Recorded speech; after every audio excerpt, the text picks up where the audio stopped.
오늘은 에돔 같은 이웃이라고 하는 말씀의 제목으로 같이 은혜를 받으려고 합니다.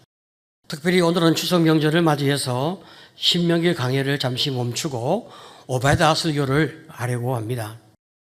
내일부터 이제 추석이 시작되어지는데 가족과 친지를 만나기 위해서 벌써 출발하신 분도 있고 또 이제 떠날 분도 계실 겁니다. 우리 하나님께서 오고 가는 모든 발걸음마다 안전하게 지켜주시고 행복한 만남으로 이끌어 주시기를 축복합니다. 아멘. 우리가 이제 명절이 되어지면 가까운 인간관계 때문에 마음에 부담이 되는 것도 사실이죠. 평상시에도 우리는 주변의 인간관계 때문에 관계 갈등으로 인하여 고통을 겪을 때도 있습니다. 명절이 다가오게 되어지면 제일 힘든 사람들이 이제 가족이나 친척들일 수도 있습니다. 형제 간의 갈등은 주로 부모의 사랑과 인정을 받기 위해서 서로 경쟁하기 때문에 갈등이 만들어지게 되는데요. 이때 우리 부모님께서 그 사랑을 이제 돈이나 유산으로 연결시키게 되어지면 걷잡을 수 없는 분노와 폭력이 나타나기도 하죠. 하지만 친척 관계의 갈등은 주로 비교하는 데서부터 시작되어지는 것 같습니다. 누구네 집 자녀가 공부를 더 잘했나? 누가 더 성공을 했나? 어떤 자녀가 부모에게 더 잘하는가? 이런 것으로 서로 자랑하고 서로 비교하게 되어질 때 갈등이 점점 깊어지는 것을 피할 수가 없습니다. 평소에는 이런 갈등이 수면 아래 묻혀 있다가 명절이 되면 다시 갈등이 이제 일어나게 되죠.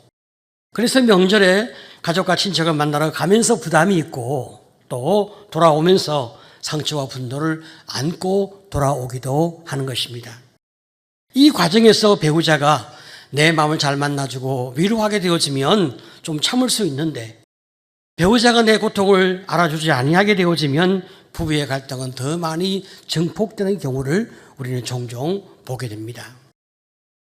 최근 인터넷에 올라온 기사를 보았는데요. 결혼 1년 차 30대 초반 부부가 추석을 앞에 두고 시댁과 친정을 방문하는 문제로 갈등을 빚게 되었습니다. 이 부부는 결혼 이후에 한 번도 싸우지 않는, 남편은 집안일을 참 잘 도와주는 아주 가정적인 사람이었다고 합니다. 하지만 아내가 추석을 앞에 두고 시댁에 가지 않으려고 하는 거예요. 지난 명절에 시댁 갔을 때 너무 불편해서 힘들었다, 그렇게 이야기하면서 이번 추석에는 시댁이든 친정이든 아무데도 가지 말고 우리 둘이서 여행을 가자, 이렇게 이제 제안을 한 거예요. 그런데 남편은 아내의 말을 듣고 정색을 하면서 아내의 제안을 단칼에 거절을 합니다. 아내는 너무나 화가 나서 남편에게 쏘아대듯 당신 혼자 가라, 난 혼자서 여행을 다녀오겠다, 이렇게 선포를 하게 되었습니다. 남편은 이런 아내가 도무지 이해가 되지 않고 용납이 되지 않았습니다. 그래서 나는 당신과 더 이상 살 수 없으니 우리 이혼합시다, 그렇게 이제 소리치게 되었어요. 그래서 명절 이혼이라고 하는 말이 있을 정도로 명절 기간 동안 부부의 갈등이 증가하는 경향이 있는 것은 참 우리가 가지고 있는 당면의 아픔이 아니겠습니까? 실제로 가족이 아니라 할지라도 우리는 인간관계에서 고통을 경험할 때가 참 많이 있습니다. 나와 전혀 상관이 없는 사람이라면 앞으로 안 보면 그만입니다. 그러나 안 볼래 안 볼 수 없는 사람인데 뭔가 나를 불편하게 만들고 또 자꾸 그 사람 앞에서 나는 위축되어진다고 하면 너무나 마음이 괴롭고 기분은 계속 나빠지는 것입니다. 우리는 이런 일을 만나게 되어질 때 되게 하나님을 원망하기도 합니다. 하나님은 왜 저런 사람을 만들어서 나를 힘들게 하시나? 저 사람이 없으면 그래도 살만한 세상인데 내가 너무 인생이 힘들다, 신세를 한탄하게 됩니다. 오늘 우리의 본문 오바다서도 전체가 한 장으로 구성되어진 짧은 성경이지만 참 그 안에 강력한 메시지를 담고 있습니다. 그것은 하나님의 정의와 형제의 중요성을 말씀하고 있기 때문입니다. 오바다서의 기록 시기는 명확하지는 않은데 대부분 학자들은 예루살렘이 바벨론에 의해서 침략을 당한 직후인 기원전 586년경이라고 그렇게 추정을 하고 있습니다. 이 오바다서의 내용은 하나님께서 에돔이라고 하는 나라를 심판하신다는 메시지를 담고 있습니다. 하나님이 왜 이 나라를 심판하시는가? 두 가지 이유가 있습니다. 첫 번째는 에돔이 아주 교만하기 때문에 하나님이 심판하시는 거고, 두 번째는 형제 나라인 이스라엘이 외세에 의하여 침략을 당할 때 침략자들과 협력하여 이스라엘을 약탈하며 아주 괴롭게 하였기 때문에 하나님이 심판하시겠다고 말씀합니다. 에돔 사람들은 사사건건 이스라엘 백성들을 시기했고 그들이 잘 되는 것을 참지 못해 하였습니다. 그래서 이스라엘 백성들이 큰 어려움 당할 때마다 꼭 나타나서 더욱더 이스라엘을 괴롭게 하고 너무나 힘들게 만드는 역할을 하였습니다. 그렇다면 에돔은 왜 이스라엘을 그렇게 미워했을까요? 우리가 잘 알고 있는 이유인데요. 이삭에게 쌍둥이 두 아들이 있잖아요. 큰아들 에서, 둘째 아들 야곱입니다. 큰아들 에서의 후손이 에돔이거든요. 그런데 그 옛날 야곱이 팥죽 한 그릇으로 형 에서의 장자권을 이제 빼앗아서 아버지에게 장자의 축복을 받게 되었습니다. 이때 빼앗긴 축복에 대한 원한들이 이 후손인 에돔 족속들에게 계속 전해지면서 400년이나 500년이 지난 그 후에도 에돔은 이스라엘에 대하여 적대적인 자세를 취하며 살아온 거예요. 이스라엘 백성이 애굽에서 탈출해서 가나안 땅을 향하여 갈 때 에돔 사람들이 사는 땅을 통과하여 가는 것이 훨씬 더 편안했습니다. 그런데 하나님께서는 에돔과 싸우지 말고 지나가라 하셔서 하나님은 그 말씀에 이제 이스라엘은 순종하게 되었습니다. 그래서 에돔과 협상을 하게 되었어요. 우리가 당신과 싸우지 않고 지나가려 합니다. 만약에 우리가 물이나 양식이 필요하면 돈을 주고 사서 먹겠습니다. 좀 허락을 해 주십시오. 이렇게 부탁을 했지만 에돔은 이를 거절하고 군대를 이끌고 나가서 이스라엘을 막아서게 되었어요. 이스라엘은 어쩔 수 없이 먼 길을 돌아가는 이런 수고를 감당해야만 했습니다. 이스라엘이 가나안 땅에 정착한 이후에도 에돔과 이스라엘은 계속해서 적대적 관계를 가지게 되었어요. 이렇게 에돔은 이스라엘과 형제 나라임에도 불구하고 이스라엘에 대한 깊은 피해 의식이나 어떤 경우에 또 우월감을 가지고 이스라엘을 미워하면서 복수심을 그 마음에 불태운 그런 이제 사람들이 에돔 사람이었단 말이죠. 이렇게 에돔은 이스라엘을 괴롭게 하거나 아예 없애버리는 것을 사명으로 생각하고 늘 이스라엘과 맞서게 되었습니다. 우리가 에돔을 보면서 깨닫는 것은 에돔은 가까운 관계가 서로 적대적인 깊은 갈등 관계가 될 수 있음을 우리는 다시 한번 깨닫게 되는 거죠. 우리 인생에도 이런 관계가 얼마나 참 많이 있을 수 있잖아요. 가장 가까워야 할 형제 관계, 친척 관계가 오히려 갈등으로 인하여 더 큰 고통의 관계가 되는 것들을 우리는 종종 보게 되어집니다. 바로 이 관계가 에돔과 이스라엘의 관계였습니다. 문제는 이스라엘이 에돔 앞에서 당당하고 참 이렇게 흔들림이 없는 삶의 자세를 가지고 살면 좋겠는데 이스라엘 백성이 에돔 사람만 만나게 되어지면 자꾸 기가 죽는 거예요. 왜냐하면 에돔 사람들은 인간적으로 빈틈이 없는 그런 모습을 보여주는 것입니다. 에돔 사람들에게는 큰 소리 칠 만한 것들이 많이 있었는데요. 그들은 무엇을 해도 빈틈이 없는 그런 노력으로 최선을 다하였습니다. 우선 에돔은 지리적으로 난공불락의 요새를 만들게 되었습니다. 실제로 에돔은 바위에 요새를 지은 나라입니다. 사전에 보게 되어지면 내가 독수리처럼 높이 오르며 별 사이에 깃들일지라도, 성경이 이렇게 말할 정도로 지형적으로 적들이 공격할 수 없는 아주 높은 곳에서 그들은 집을 짓고 살았습니다. 우리가 사진을 보게 되어지면 첫 번째 사진은 에돔의 높은 바위를 보여주게 되어지는데요. 두 번째 사진은 우리가 잘 알고 있는 고대 유적지 페트라라고 하는 사진이죠.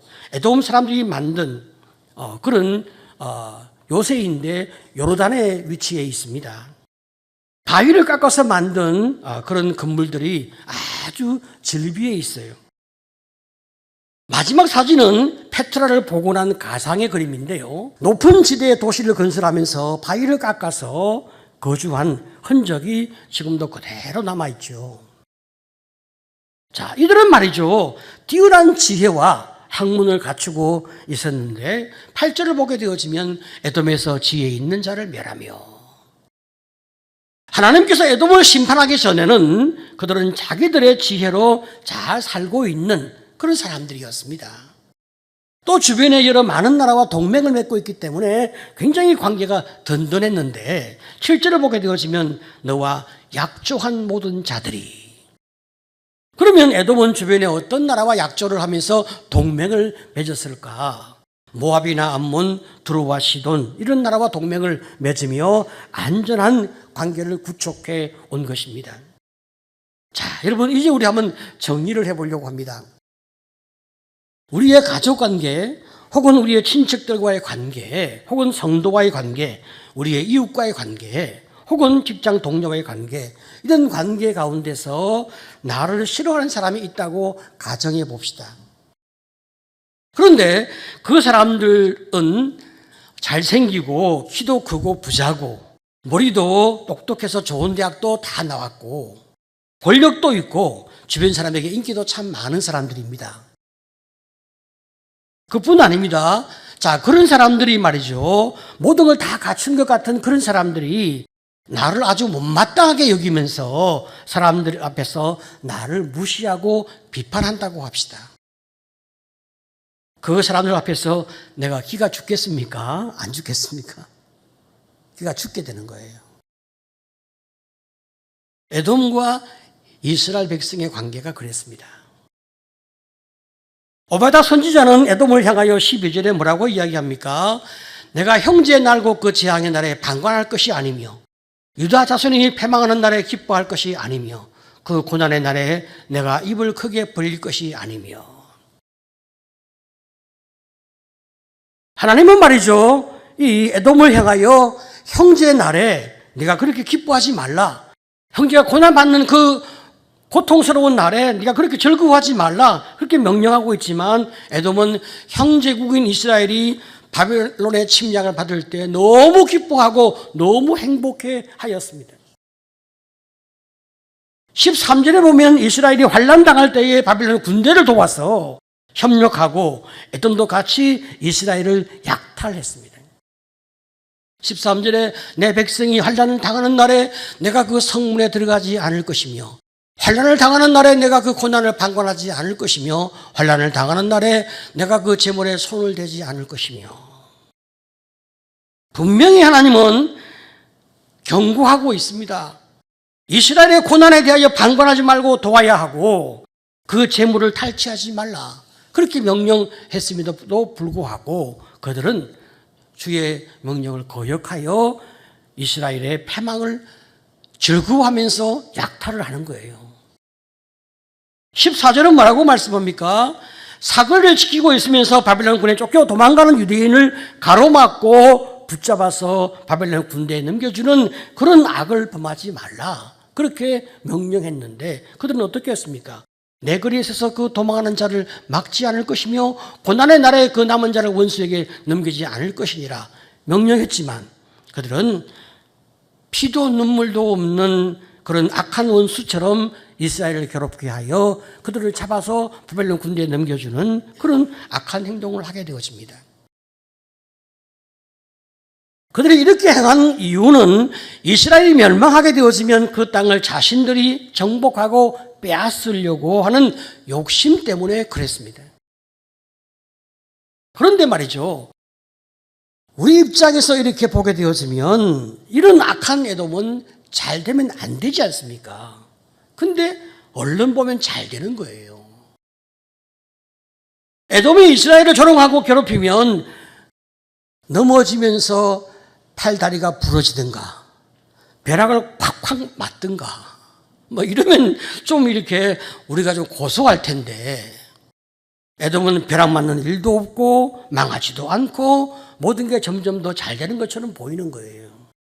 참 얼마나 속상하고 분통이 터지고 하나님의 공의는 어디에 있는가 하는 이런 억울한 맺힘이 우리 안에서 터져나오게 되어집니다. 자, 그러면 여러분, 우리 하나님은 왜 우리에게 이런 에돔을 허락하실까? 우리 하나님은 왜 이스라엘에게 이런 에돔을 허락하여 그들을 힘들게 하실까? 우리는 여기에서 하나님의 깊은 의도를 볼 수 있어야 하는 것입니다. 무엇을 원하시길래, 무엇을 강조하고 싶어서 하나님이 이스라엘 백성을 그 길로 인도하시며 또 우리를 그런 길로 인도하시는가? 우리가 주님의 뜻을 잘 헤아려 보는 그런 묵상이 필요하죠. 하나님께서는 말이죠, 하나님을 잘 믿는 그 백성을 정말 사랑하시잖아요. 그러면 하나님의 사랑을 받는 이스라엘 백성들은 이제 훈련이 없게 되어진다면 점점 더 이기적이 되어지고 점점 더 악해지면서 욕심의 지배를 받게 되어집니다. 그래서 점점 더 하나님의 은혜를 당연한 것으로 여기기 때문에 감사가 없게 되어지고 주의 말씀에 순종하지도 않고 죄를 짓는 것을 가볍게 여기면서 더욱더 죄를 범하는 악한 자의 길로 갈 수가 있습니다.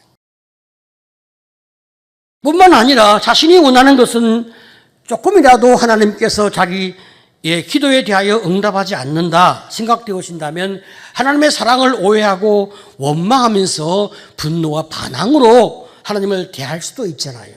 그러면서 하나님을 점점 더 멀리할 수도 있잖아요. 사람은 누구나 인간의 그 마음 가운데 깊은 죄성이 있고 간교한 기질이 있습니다. 다른 사람을 이용해 먹고 싶어하고 다른 사람을 괴롭히려고 하는 악한 본성이 인간이라면 누구나 그 마음 가운데 다 있단 말이에요. 그리고 더 나아가서 주의 말씀에 순종하기 싫어하는 강한 고집도 사람은 다 가지고 있단 말이죠. 그런데 이런 고집이 꺾여지고 이런 죄와 악이 놓아져야 그 사람이 행복해지고 그 사람의 여호와 앞에서 복을 받지 않겠습니까? 그래서 하나님은 이스라엘의 행복을 위하여 그들이 악을 버리는 훈련을 하게 하시는 거죠.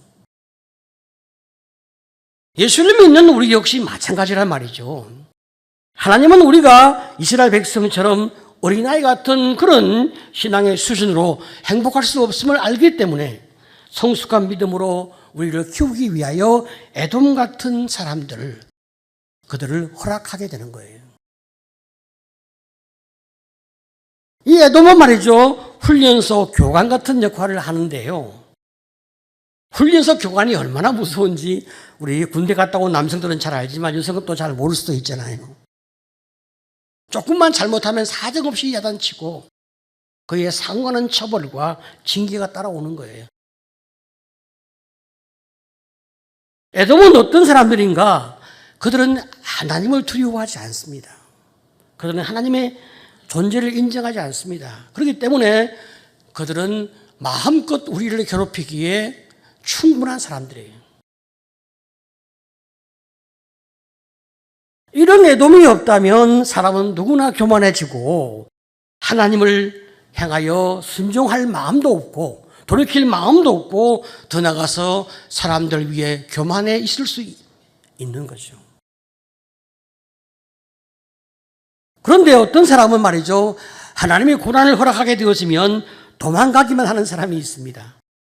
고난을 통하여 교훈을 받고 주님이 내게 하는 메시지가 무엇인가 좀 경청하면서 낮아지면 나를 돌아볼 수 있는 그런 은혜가 있어야 되는데 어떤 분들은 고난이 오면 그냥 도피하기만 한단 말이죠. 그러면 그가 어떻게 고난의 과정을 통하여 성숙해질 수가 있겠습니까? 고난의 과정을 통해서 하나님 우리를 키우려 할 때 그 마음 가운데 원망과 반항심만 있다면 인격과 신앙의 변화에 아무런 도움이 되지 않는단 말이죠.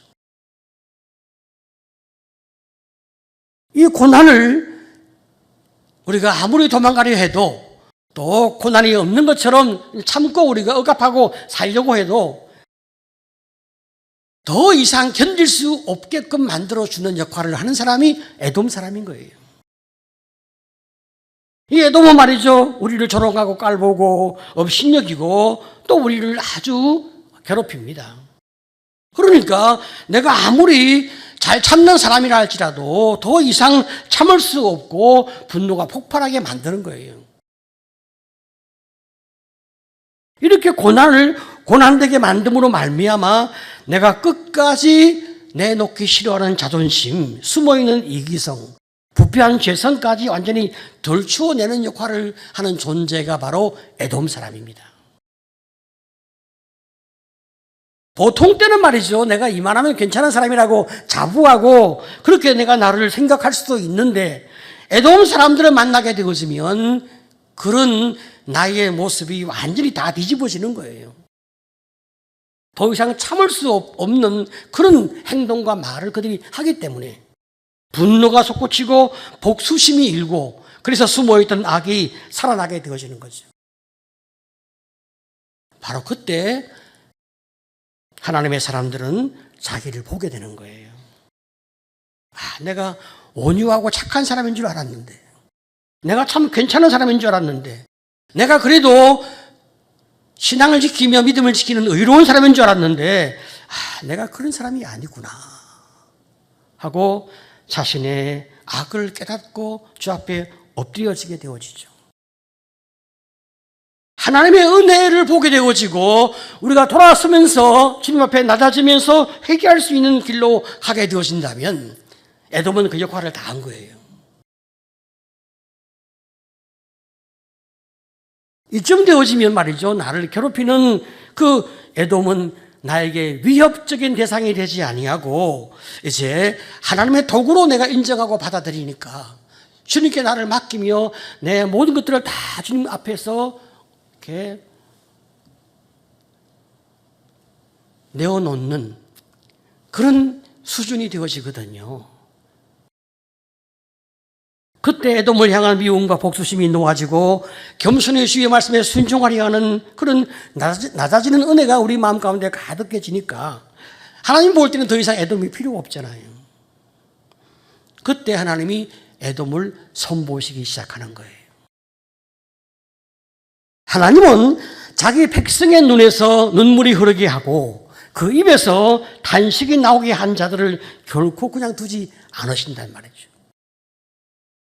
우리 하나님은 자기 백성을 훈련시키기 위해서 악의 세력을 사용하시지만 주의 자녀가 돌이키면 그 악의 세력은 반드시 망하도록 하나님이 그렇게 심판하신단 말이에요.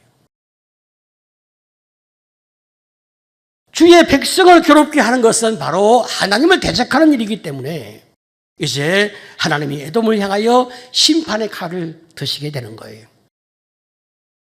그러면 하나님은 어떻게 에돔을 심판하시는가? 오바댜 1장 1절을 보게 되었으면 그 사자가 나라들 가운데 보내심을 받고 이르기를 너희는 일어날지어다 우리가 일어나서 그와 싸우자 하는 것이니라. 하나님께서 모든 나라의 사신을 보내어서 에돔을 공격하게 하겠다 말씀합니다. 여러분 에돔이 얼마나 참 심각하게 망할까? 완전히 망하게 된다고 말씀하시는데 오바댜 1장 5절을 보게 되어지면 혹시 도둑이 내게 이르렀으며 강도가 밤중에 내게 이르렀을지라도 만족할 만큼 훔치면 그치지 아니하겠느냐. 혹시 포도를 따는 자가 내게 이르렀을지라도 그것을 엄말쯤 남기지 아니하였겠느냐. 내가 어찌 그리 망하였는고. 여러분 성경이 무엇을 우리에게 말씀하고 있을까요? 도둑이 남의 집 물건을 훔칠 때 다 훔쳐가지 않습니다. 자기가 중요하게 생각하는 것만 훔치고는 도망가는 거예요. 포도를 따는 사람도 포도의 일부는 남겨두고 이제 포도를 따게 되어진단 말이죠. 그런데 에돔의 것은 깡그리 하나님이 다 탈취해 가도록, 완전히 망하도록 그렇게 하나님이 하시겠다는 거예요.